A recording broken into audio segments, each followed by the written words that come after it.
So today we are going to learn the further part of Sale of Goods Act. Okay.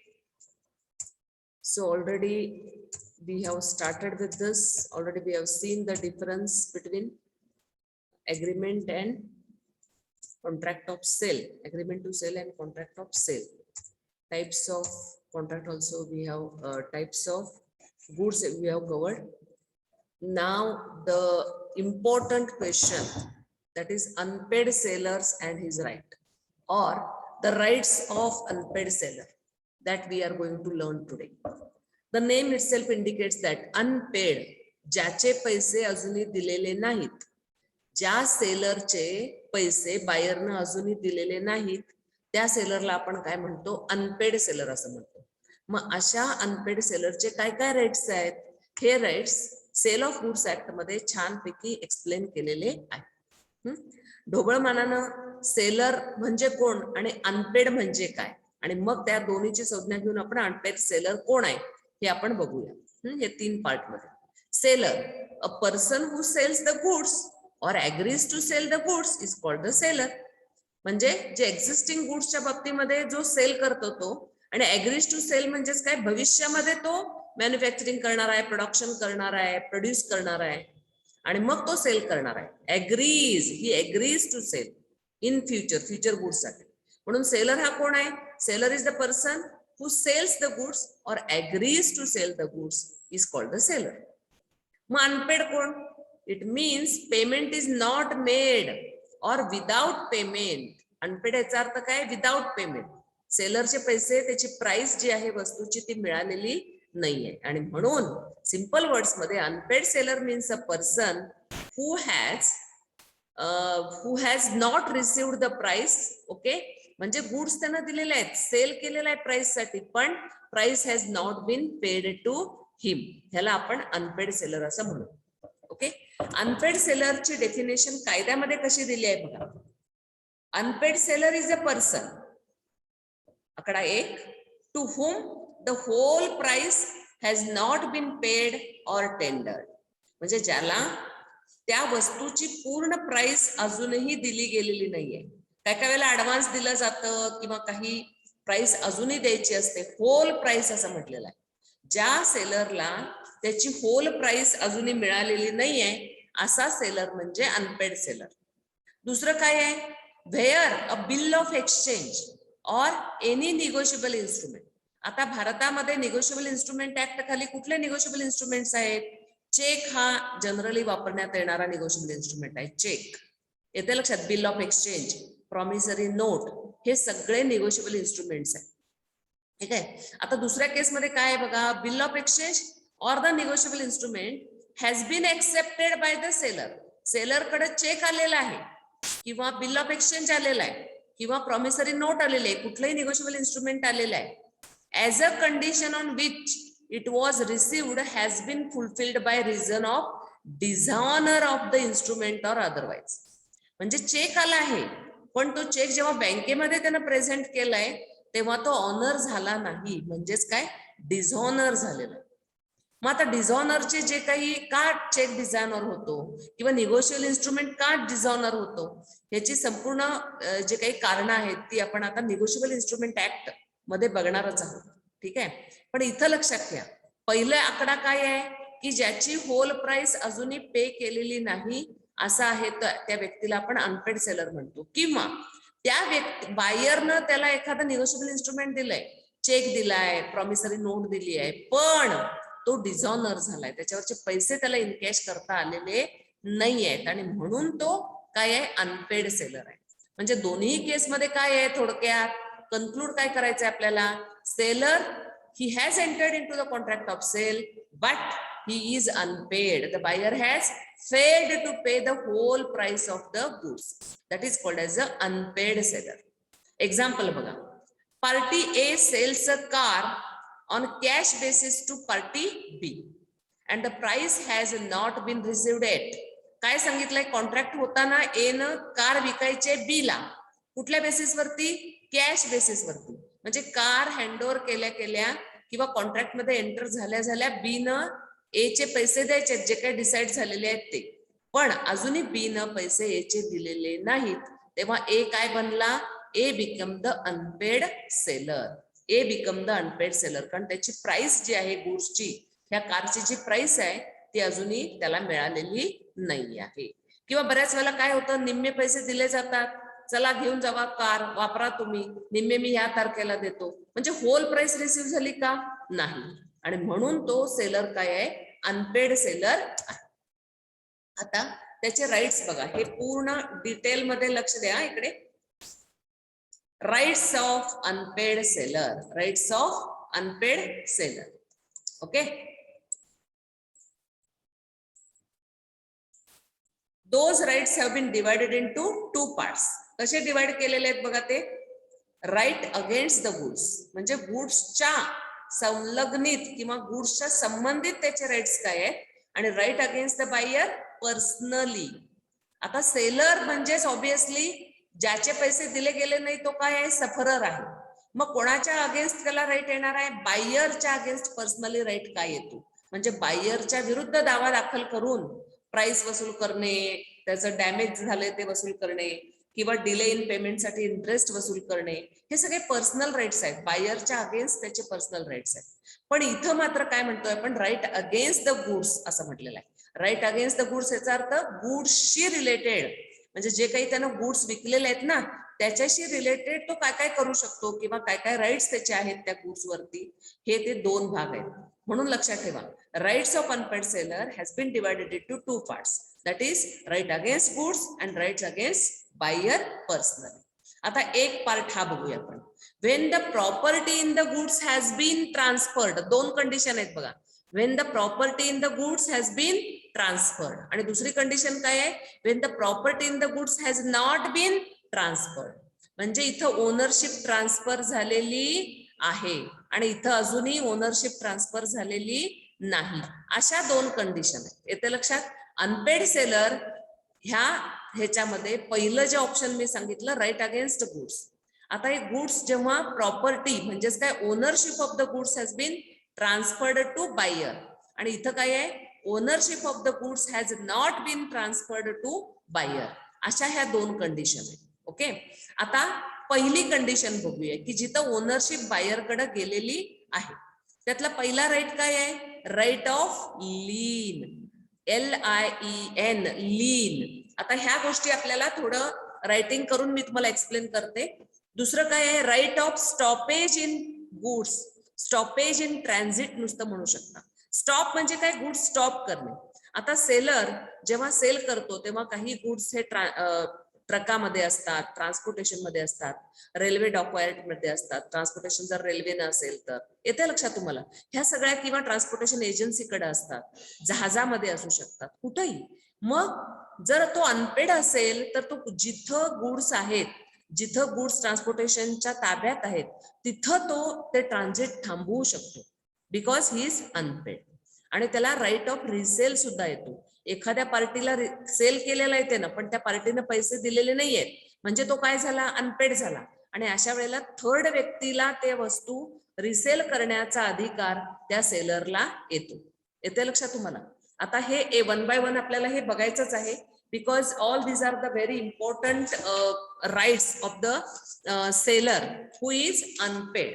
Okay, आणि withholding म्हणजे काय, आता फक्त हे स्लाइड वरती, कारण ह्याचा प्रत्येक मी आता तुम्हाला एक्सप्लेनेशनच देणार आहे. त्याच्यानंतर right against the buyer personally, म्हणजेच काय, सेलर हा अनपेड आहे, मग बायरच्या विरुद्ध काय काय करू शकतो, सूट म्हणजे दावा दाखल करणे. सूट फॉर प्राइस, प्राइस साठी दावा दाखल करू शकतो. Suit for damages for non acceptance, म्हणजे काय, सेलरनं माल पाठवलेला आहे, वेळेत पाठवलेला आहे, सांगितलेल्या क्वांटिटीमध्ये पाठवलेला आहे, सांगितलेल्या क्वालिटीचा माल पाठवलेला आहे, पण buyer is not accepting the goods. ह्याच्यामध्ये सेलरची काही चूक नाहीये, बायर इज नॉट. मग ते काही कारण असेल, बायरकडे सध्या पैसे नसतील, बायरकडे माल उतरवायला गोडावण नसेल, बायरला आता ते नको असेल, त्याचा जर कामगारांचा संप चालू झाला असेल तर तात्पुरतं त्याला नको आहे म्हणून तो नॉन एक्सेप्टन्स करतोय का, n नंबर ऑफ रिझन्स ह्याच्यामध्ये असू शकतात. आणि त्याच्यासाठी म्हणजे तो नॉन एक्सेप्टन्स केल्यामुळं किंवा दिलेला माल बायरच्या गोडावण पर्यंत जाऊन सुद्धा त्यांना एक्सेप्ट न केल्यामुळं सेलरचं जे काही नुकसान झालेलं आहे त्या नुकसान म्हणजेच डॅमेजेस, त्याच्यासाठी तो दावा दाखल करू शकतो. आणि सूट फॉर स्पेशल डॅमेज म्हणजे इंटरेस्ट, म्हणजे बायरनं सेलरचे पैसे 1 महिन्यामध्ये देतो म्हणून सांगितलं, पण त्याला डिले जर झाला, 2 महिन्याचा डिले, 3 महिन्याचा डिले, तर त्या येणाऱ्या म्हणजे येऊ घातलेल्या अमाऊंट वरती तो चालू रेटनं इंटरेस्ट चार्ज करू शकतो, इंटरेस्ट चार्ज करू शकतो, कारण ते त्याचं डॅमेज आहे. 1 महिन्यामध्ये येणारी वसुली जर करता 5 महिने लागले, तर उरलेल्या 4 महिन्याचे इंटरेस्ट तो काय करणार आहे, वसूल करून घेणार आहे. आणि म्हणून त्याला स्पेशल डॅमेज असं म्हटलं जातं. येते लक्षात? One by one we can see here. Right now we can't write here, that's why I will go again in the next slide. 1 minute.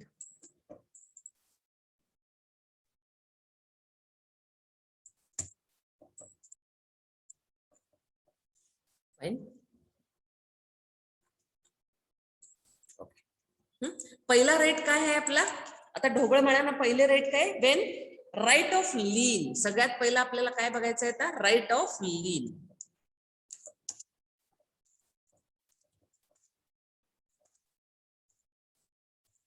लीन केव्हा येतो? लीन ह्याचा अर्थ काय आहे? Lien means what?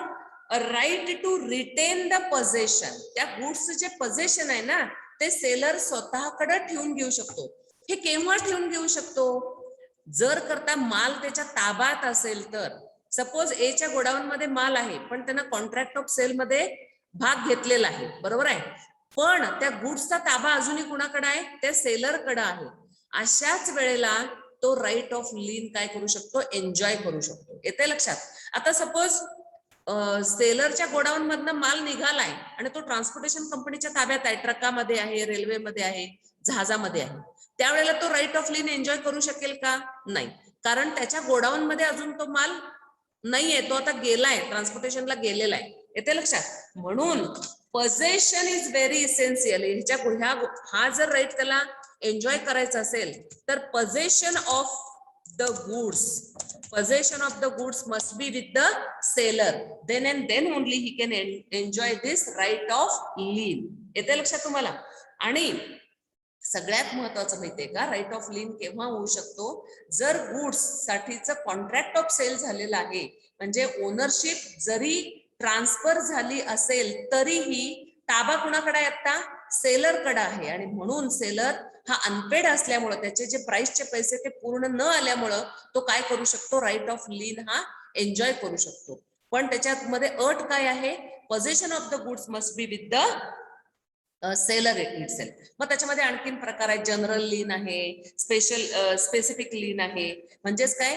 होल्डर म्हणजे क्लेम, जो तो गुड्सचा होल्डर आहे, ज्याच्या पोझेशन मध्ये आहे ना, ते सगळे त्याच्या राईट्स जे येतात ते सगळे सेलरला येतात. लक्षात? म्हणून त्याला राईट ऑफ लीन असं आपण म्हणू. आता दुसरा रेट जो आहे, दुसरा रेट काय आहे? Stoppage in transit. Stoppage in transit. Transit म्हणजेच काय? ट्रान्सपोर्टेशन. ट्रान्झिट म्हणजे काय? म्हणजे वस्तू आता सेलरच्या गोडाऊन मधनं बाहेर पडलेल्या आहेत आणि त्या आता ट्रान्सपोर्टेशन कंपनीज, मी मगाशी सांगितल्याप्रमाणे, जहाजामध्ये असतील, रेल्वेमध्ये असतील, ट्रान्सपोर्टेशन कंपनीकडे असतील, रेल्वे डॉकयार्ड मध्ये असतील, n number of ways are there, okay, ट्रान्सपोर्टेशनचे. आणि तिथं when the buyer becomes insolvent, आणि असं लक्षात येतं की अजूनही पैसे द्यायच्या आधीच, माझे पूर्ण पैसे द्यायच्या आधीच बायर इन्सॉल्वंट झालाय. आता इन्सॉल्वंट झालाय म्हणजेच काय? मग सेलर ठरवू शकतो जे काही गुड्स आहेत आता नाही द्यायचे, आपण नाही पोचवायचे, आपण इथल्या इथं स्टॉपेज करूया. येते लक्षात? आपण स्टॉप करूया. आणि म्हणून anyway the seller has a right, as he is a unpaid seller, he can stop the delivery of the goods, he can stop the transit by just intimating the transportation agency, intimating the railway dockyard, intimating those who are in possession of those goods. He will stop that particular delivery of the goods in the transit, and that's why this right is called as a in transit. So obviously what are the condition? Goods delivered to carrier. Carrier कोणही असू शकतं, मी सांगितलं. Carrier truck मालक असू शकेल, railway असू शकेल, anyway. Okay, म्हणजे इथं कंडिशन काय आहे, गुड्स आता त्याच्या ताब्यात नाही आहेत. बघा राईट ऑफ लिनला काय आहे, गुड्स त्याच्या ताब्यात आहेत, त्याच्या गोडाऊन मध्ये आहेत. पण इथं स्टॉपेज इन ट्रान्झिटला काय आहे, गुड्स त्याच्या ताब्यात नाही आहेत, पण गुड्स ऑलरेडी त्यांनी काय केलेलं आहे, कॅरियरला किंवा कुठल्या तरी एका ट्रान्सपोर्टेशन एजन्सीला हँडओव्हर केलेली आहे, किंवा एखाद्या मिडलमन कडे दिलेले आहेत. एखादा मिडलमन असेल त्याच्याकडे दिलेले आहेत, म्हणजे तो आता बेली झाला. म्हणजे त्या वस्तूंची पूर्ण काळजी कुणी घ्यायची आहे, हे मिडलमन. हा मिडलमन होलसेलर असू शकतो, हा मिडलमन आणखीन कुठली एजन्सी असू शकते, हुएवर मे बी. तिथं तो त्यांना नोटीस देऊन काय करू शकतो, गुड्स थांबवू शकतो. Transit begins when the seller parts with possession. म्हणजेच काय, पोर्ट्स म्हणजेच काय, डिपार्ट झाला तो. पोझेशन त्याच्यातनं आता गेलेला आहे, त्याच्या गोडाऊन मधनं पोझेशन आता बाजूला गेलेला आहे, ट्रान्सपोर्टेशन एजन्सीकडे आलेला आहे. आणि obviously it will come when the buyer acquires the possession. Stoppage in transit केव्हा करू शकतो, तो गोडाऊन मधनं माल बाहेर पडलाय आणि अजूनही तो बायरच्या गोडाऊन मध्ये किंवा बायरच्या फॅक्टरीमध्ये पोचायचा आहे. ह्या मधल्या काळामध्ये तो काय एन्जॉय करू शकतो, स्टॉपेज इन ट्रान्झिट. येते लक्षात. एक छोटीशी नोटीस देऊन त्या ज्यांच्याकडे तो गुड्स आहे, ज्यांच्या पोझेशन मध्ये आहे, त्यांना तो काय करू शकतो, थांबवू शकतो की बायरला हे गुड्स तुम्ही पोचवू नका, कारण बायरने माझे पैसे पूर्ण दिलेले नाहीये. असं तो स्टॉपेज करू शकतो. That is called as a stoppage in transit. So once again make it clear, stoppage in transit right can be enjoyed by the unpaid seller only when the goods are departed from his godown and still those are not yet reached to the buyer's godown. Those goods are in between transit. So the unpaid seller can stop the delivery of the goods to the buyer's destination. That is called as a stoppage in transit. Now the third comes right of resale. Right of resale. Sale resale, एकदा माल विकलेला पुन्हा विकायचा आहे, that is called as a right of resale. हे केव्हा करू शकतो, पोझेशन इथं महत्वाचं नाहीये. जेव्हा आफ्टर एक्सरसाइजिंग अबाउट बोथ, म्हणजे राईट ऑफ लीन किंवा स्टॉपेज इन ट्रान्झिट, ह्या दोन्ही गोष्टी जेव्हा त्यानं राईट एन्जॉय केलेल्या आहेत, आता पूर्णपणे सेलरला राईट येतो की त्या गोष्टी, म्हणजे ज्या गुड्स आहेत त्या तिसऱ्या पार्टीला, म्हणजे थर्ड पार्टीला, दुसऱ्या कुठल्याही एखाद्या बायरला विकण्याचा हक्क हा सेलरला येतो. येते लक्षात. He can resell the goods under following circumstances. कुठले सर्कमस्टॅन्सेस आहेत ते तेवढे बघूया आपण. Okay, what are the circumstances, in what circumstances he will get the right, where the goods are of perishable nature. Goods कसल्या नेचरचे आहेत, goods are of perishable. Perishable याचा अर्थ काय, नाशवंत आहे. पेरिशेबल नेचर मग कुठले आहेत, असे फ्रुट्स असतील, दुधासारखे पदार्थ असतील, फ्लावर्स असतील, पेरिशेबल आहेत. जर ते 2 दिवस तसंच ट्रान्झिट मध्ये राहिले तर खराब होणार आहेत. येतं लक्षात, त्याची व्हॅल्यू 0 होणार आहे किंवा खूप कमी होणार आहे.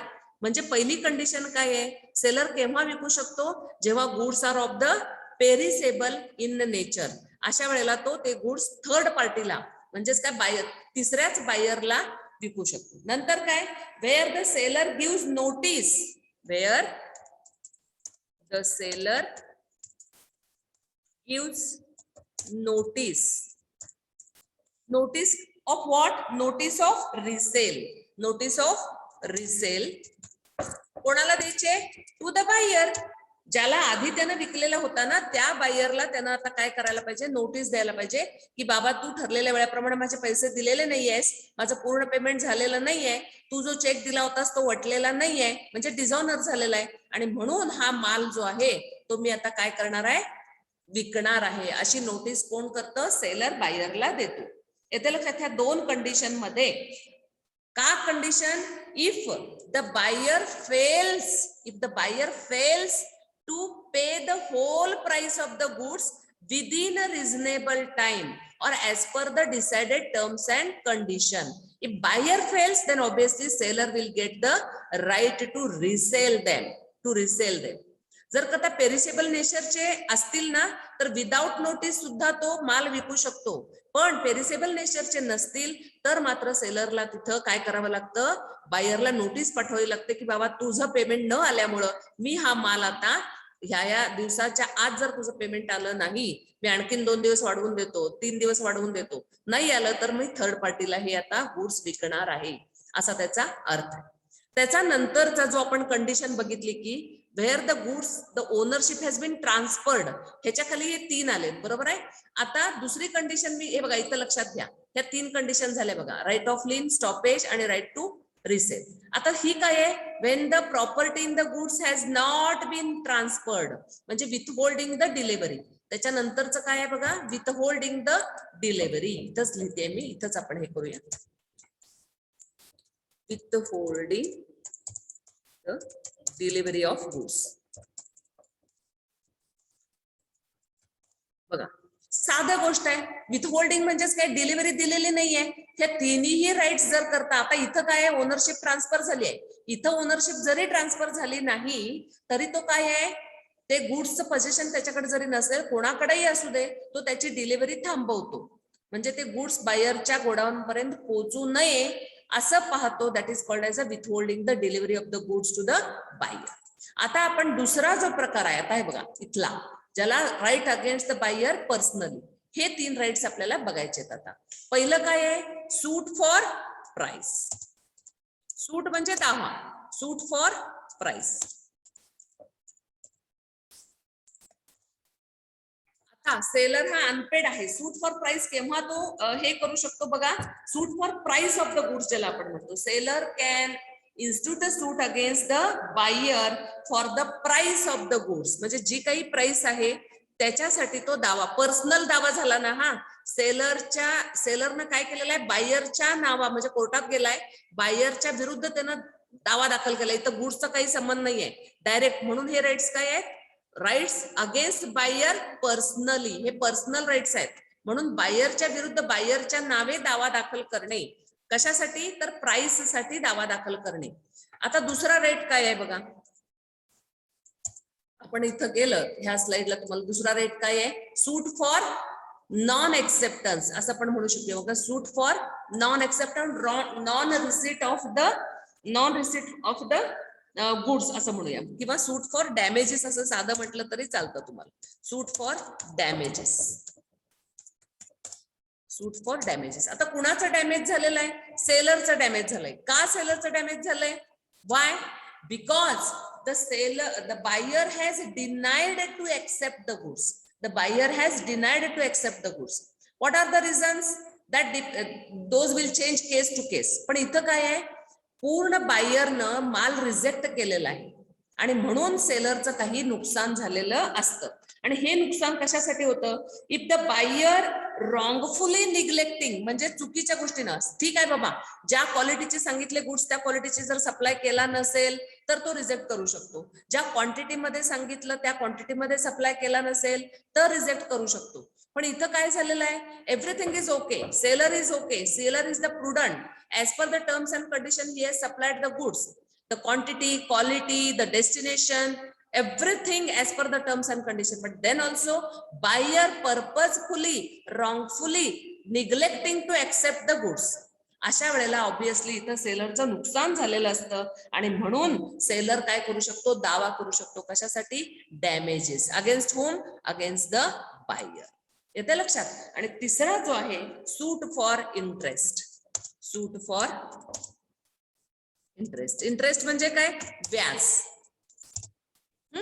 आता प्राइस सपोज ठरलेलं आहे की त्यांचं 15 ऑगस्टला प्राइस देणार, 15 ऑगस्ट या तारखेला प्राइस देतो म्हणून सांगितलं असं समजूया बायरनं.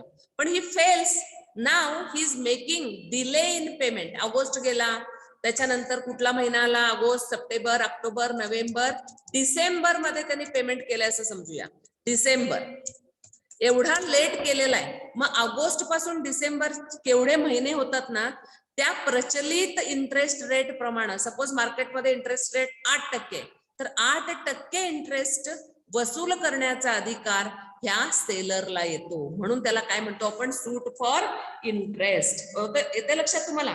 किंवा जी काही अमाऊंट अनपेड आहे, जी काही अमाऊंट अनपेड आहे त्या अमाऊंटवर प्रचलित रेटनं, जी ड्यू अमाऊंट आहे त्याच्यावर प्रचलित रेटनं काय करू शकतो, हा जो सेलर आहे, price that is due price म्हणजे अनपेड प्राइस प्लस इंटरेस्ट, हे दोन्ही घेऊन तो दावा दाखल करू शकतो.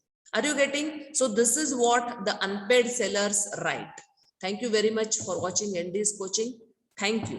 Okay, if you have any query, just type in the comment box. I will make it clear in the next lecture.